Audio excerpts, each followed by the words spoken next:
전국을 강타한 성완종 리스트 파문이 일파만파로 번지고 있습니다. 이번에는 성완종 전 회장이 이완구 국무총리에게 3천만 원을 건넸다는 주장이 담긴 전화 통화 내용이 또 공개됐습니다. 이완구 국무총리는 이를 거듭 부인하면서 돈을 받았다는 증거가 나온다면 목숨을 내놓겠다고 밝혔습니다. 이번 파문 먼저 영상으로 정리해봤습니다.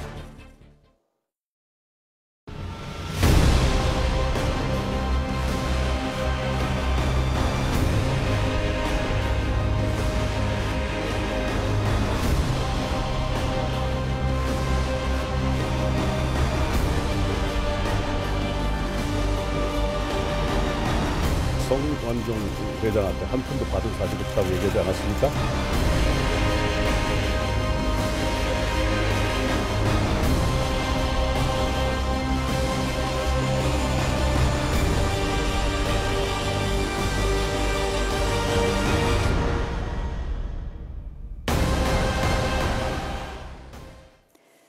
네, 성완종 리스트 파문. 그야말로 자고 나면 새로운 의혹들이 지금 쏟아지고 있는 그런 상황입니다. 파장이 커지고 있는데요. 전문가와 함께 짚어보도록 하겠습니다. 김태현 변호사 나와주셨습니다. 네, 안녕하세요. 네, 특급 수석 첫 번째 키워드부터 확인해 보도록 하겠습니다. 네, 3천만 원입니다. 이슈의 당사자인 이완구 총리 지금 강력하게 이제 부인을 하고 있습니다. 네. 받은 정황이 확인되면 목숨을 내놓겠다 이렇게 강력하게 결백을 주장하고 있는 그런 상황인데요. 먼저 경향신문에서 이제 공개한 녹취 파일 그리고 이완구 총리가 밝힌 내용 좀 들어보도록 하겠습니다. 지난번에 그 보궐선거 했지 않습니까? 머리도 크신 분이고 아무한테나 처신할 수 없고 성심성의껏 했어요. 선거 사무소 거기 가서. 가서 내가 한 한나절 정도 거기 있으면서 내가 이 양반한테도 한 3천만 원 주고 무슨 조건이 있고 그런 게 아니고 내 회사 돈 빌려다가 이렇게 하고. 어떻게 선거 때 수백 명, 수천 명 오는데 기억을 합니까? 다만 성완종 회장하고 돈 거래는 없어요. 돈 받은 사실이 명명백백 드러난다면 물러나야죠. 그건 사실 없습니다. 네, 성완종 전 회장이 돈을 줬다는 시점까지 경향신문 보도에는 나오고 있습니다. 2013년 4월 재보궐 선거 당시에 이 총리에게 3천만 원을 건넸다고 구체적으로 나와 있는데 이렇게 정황이 드러나는 걸 보면은 신빙성 어떻게 봐야 할까요? 이게 굉장히 접근이 조심스러운 접근인데요. 이거에 대한 답은 얼마 전에 김무성 대표가 하지 않나 싶습니다. 김무성 대표 뭐라고 그랬냐면 첫날 그 기자회견할 때 뭐라고 그랬냐면 이 문제들은 이완구 총리부터 이 8명의 모든 문제들은 법리의 문제가 아니라 정치의 문제라고 그랬거든요. 바로 답은 거기 있는 것이죠. 지금 만약에 검찰이 이완구 총리 수사 들어간다. 성완종 회장은 지금 그 노구치 파일에서 줬다라고 하고 있고 이완구 회장과 강력히 부인하고 있는 상황에서 다른 물증은 없거든요.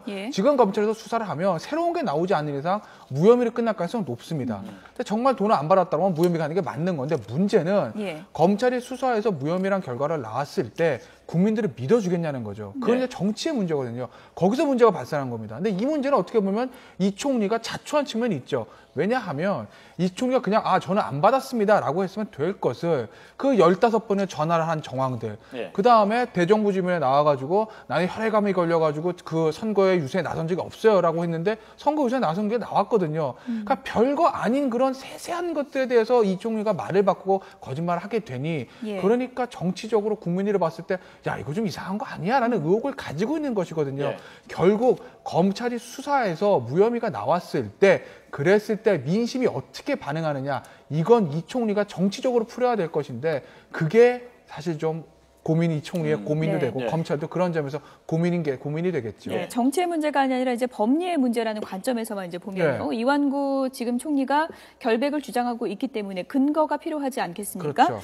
중앙선관위 서류를 보면 뭐 알 수 있다 이런 주장도 하는데요. 이게 타당하다고 보십니까? 그거는 이 총리의 주장이고 그걸로는 아마 이 총리가 물론 뭐 결백을 이 총리가 증명할 필요는 없는 거고 사실은 이 총리의 유죄를 검찰이 입증해야 되고 검찰이 입증하지 못하면은 뭐 이 총리는 가만히 있어도 무죄가 되는 건데 그 중앙선관위 서류 가지고 알 수는 없죠. 왜냐하면 중앙선관위 서류라는 것은 합법적인 자금이거든요. 그런데 지금 이 자금은 만약에 정말로 3천만 원을 이렇게 줬다. 근데 정식적으로 자 이거 선거자금 쓰십시오 그랬는데 이걸 받아서 후원회 계좌에 넣어서 이렇게 처리를 했으면 아무 문제도 없는 거죠. 예. 그런데 이건 아마 불법 자금이라는 의심이 있는 것이니까 만약에 불법 자금이라고 하면 당연히 중앙선관위 서류에 안 들어갔겠죠. 그러니까 중앙선관위 서류를 보고 알 수 있는 부분은 아닌 것이고 예. 실제로 성완종 회장이 이 돈을 그 이완구 총리에게 전달했냐 그게 입증이 돼야 되는데 그게 쉽지는 않을 겁니다. 왜냐하면 예. 이게 몇 억대, 3억, 4억 이렇게 되면 예. 그러면 어떤 비자금 계좌에서 움직일 어떤 가능성이 큰데 3천만 원이라고 하면 그렇게 큰 돈은 아니거든요. 더군다나 성완종 회장 뭐라고 그러냐면 야 이거 내가 회사에서 빌린 거야 이렇게 얘기했어요. 결국 대표이사 가수금으로 처리를 했다는 건데 어떤 성완종 회장이나 경남기업의 규모로 봤을 때 3천만 원 정도는 무리 없이 처리할 수 있었을 겁니다. 그렇기 때문에 이거는 지금은 검찰에서 35억, 60억 비자금 얘기하지만 그걸 뒤져도 안 나올 가능성이 높아요. 그래서 아마 이완구 총리에 대한 이 부분은 검찰이 혐의를 입증하기는 제 개인적인 생각은 쉽지 않을 것 같습니다. 네, 예. 3천만 원을 현금으로 줬다. 그리고 예. 사무실에 줬는데 주위에 사람이 없었다. 그렇죠. 입증하기 참 어렵죠. 쉽지는 않을 것 같습니다. 예. 그런데 이 성완종 전 회장이 이완구 총리에게 서운한 감정을 여러 차례 드러내고 있는데 특히 이완구 총리 인사청문회 때 보면 말이죠. 여러 가지 압박이 있었는데 충청권에서 여론이 돌아서면서 이완구 총리가 총리로 되는데 큰 도움이 됐던 게 사실인데요. 그렇다면은 이 성완종 회장이 그 과정에서 개입을 했다 이런 의혹도 나오고 있는데 일부에서는 플랜카드 충청 지역에 플랜카드를 걸었던 것이 바로 성완종 회장이 회장으로 있는 충청 포럼이 주도했다 이런 말까지 나오고 있는데 근거가 있는 말입니까? 그건 사실은 이완구 총리는 부인하고 있죠. 예. 그리고 이제 성완종 회장 측 사람들은 그렇게 얘기를 하고 있고 야당에서도 이해 문제를 제기했고요. 예. 아직까지 이 부분에 대해서 팩트가 밝혀진 건 없습니다. 아까 3천만 원과 마찬가지로 양쪽의 주장만 있을 뿐인데 이거 같은 경우는 사실은 어떤 의미에서 보면 팩트를 밝힌 그리 어렵지 않을 거예요. 왜냐하면 예. 돈 같은 거는 돈의 흐름이 있고 성완종 회장가 직접 전달했기 때문에 성완종이 없으니까 힘들 텐데 저거를 충청 포럼에서 걸었느냐 안 걸었냐는 충청 포럼의 실무 당사자들 몇 명 불러서 조사를 하면 쉽게 나오는 부분이거든요. 예. 근데 문제는 이완구 총리가 저거를 예를 들어서 그 충청 포럼 야 이거 좀 걸어 주십시오라고 해서 충청 포럼에서 저거를 이완구 총리의 부탁을 받고 걸었다 하더라도 예. 그거 자체가 이완구 총리에 대해서 어떤 법적인 책임을 물을 수 있는 부분은 아니거든요. 예. 그러니까 검찰이 이걸 수사하겠냐라는 의문은 있으나 다만 만약에 검찰이 수사를 해서 이게 이완구 총리의 혐의는 없더라도 이완구 총리 말이 거짓말이다라는 것이 만약 밝혀진다고 하게 되면 또 한 번 이완구 총리 말의 신빙성이 어떻게 탄핵이 되는 것이기 때문에 이완구 총리로서는 좀 공경에 처할 수는 있죠. 법적 책임과는 조금 그렇죠. 다른 역시 얘기일 수 이것도 있다는 법적인 얘기군요. 책임보다는 예. 사실 정치적인 문제가 될 거예요. 검찰 수사가 이제 진행이 돼서 만약 3천만 원 받은 사실이 이제 사실로 드러난다면 처벌이 어느 정도 되는 건가요? 역시 정치자금법 위반의 문제가 되는 예. 것이죠. 아까 이완구 총리 말대로 중앙선관위 서류를 보면 나타난다는 건 예. 합법적인 자금, 즉 성완종 씨한테 3천만 원을 받아서 합법적으로 처리를 했으면 문제가 없는데 지금 그게 아닐 가능성이 있어서 문제되는 것이거든요. 모든 정치자금은 그렇습니다. 정치자금 받았는데 그것을 중앙선관위에 신고를 안 하고 그렇게 처리를 안 하게 되면 그건 전부 다 불법 정치자금이 되는 거니까 예. 정치자금법 위반이 되죠. 물론 하나 더 나아가서 돈을 받고 나서 이거에 더 어떤 대가를 요구했다. 대가성이 있다라고 하면 뇌물일 텐데 예. 이건 아마 선거 과정 중에서 준 돈일 가능성은 높기 때문에 예. 뇌물보다는 정치자금법 위반으로 처리될 가능성은 높습니다. 예. 만약에 돈을 받았다고 하면요. 예, 그렇군요.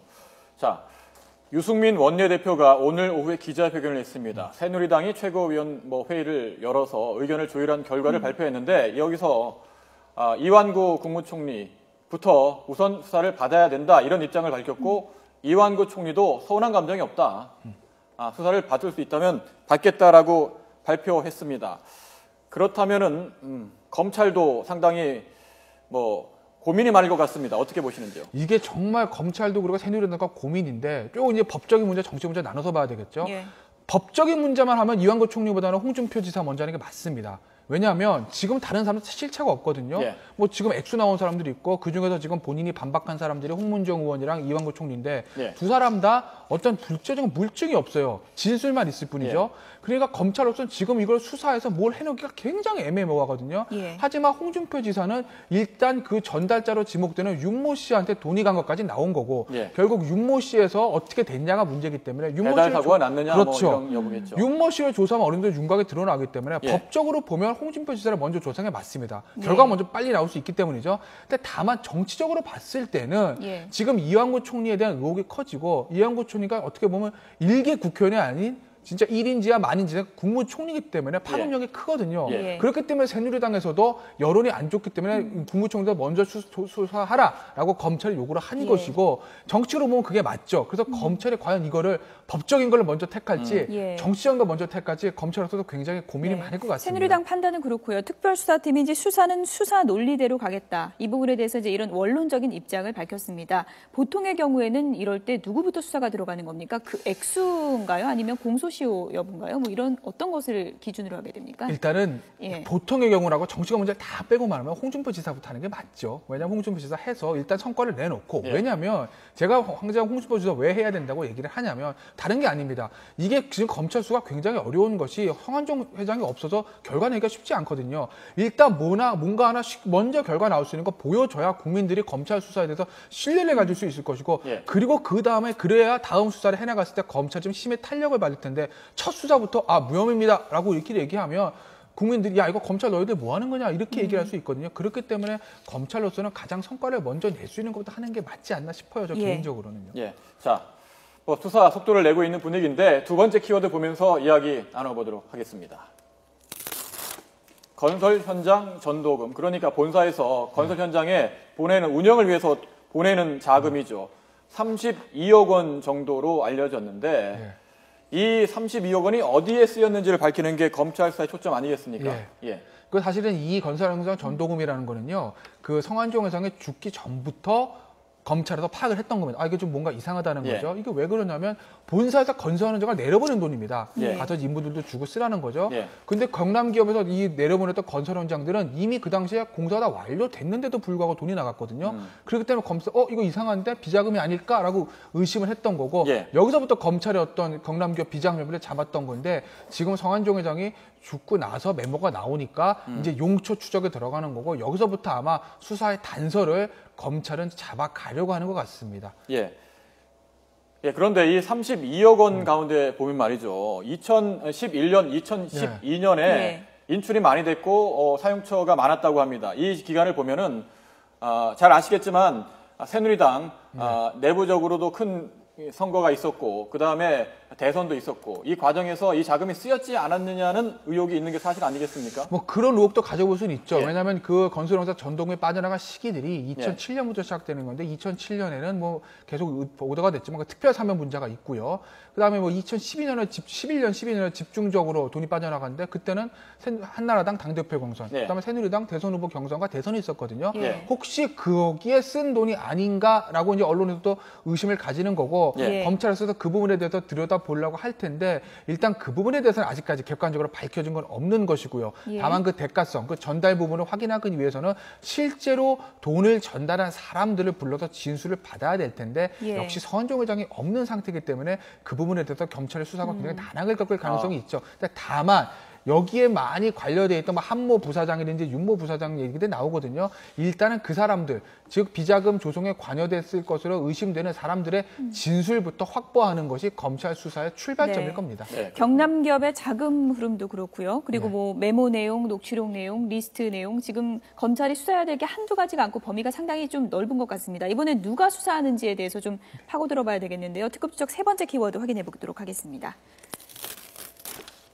특수통 검사 10여 명이 차출됐습니다. 과거에도 이런 적이 있었습니까? 뭐 검찰의 큰 수사마다 특별수사본부를 설치하는 건 뭐 아주 자주 있는 일은 아니지만요.